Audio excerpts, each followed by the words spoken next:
Lived most of my life in the United States. That's where I was trained as a pediatrician.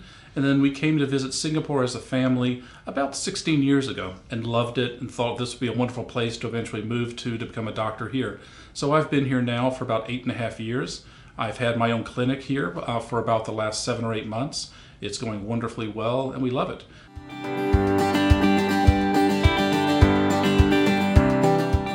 It's another thing that we used to have very strict rules about, that we told you there are good and bad foods, there are certain foods to start initially, these foods you delay until after age 1, and that's turned out pretty much to be a myth.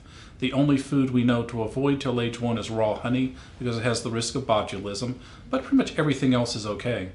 We know even foods like nuts and shellfish and eggs that we said to never start early because that'll raise your risk of allergies. Turns out that was bad advice, and waiting to start those foods actually only raises the risk of allergies.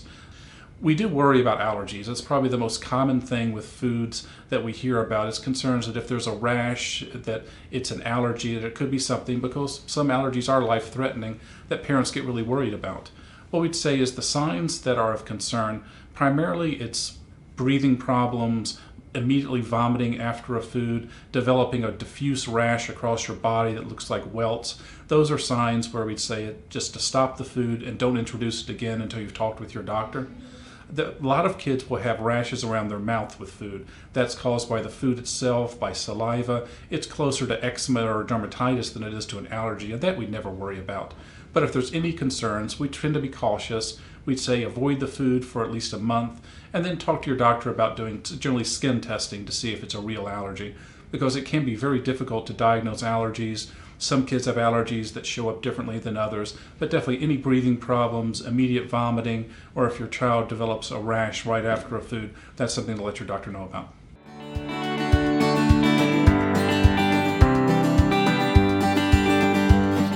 Many kids have a cow's milk sensitivity.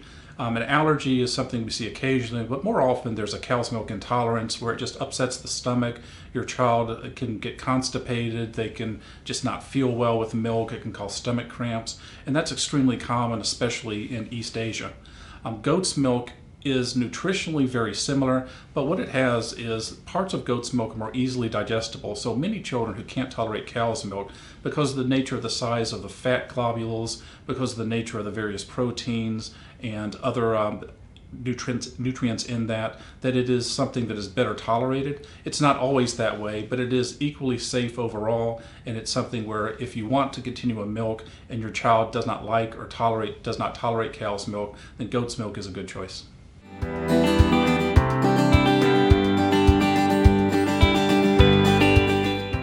I think it's something where it's depending on where you come from in the world.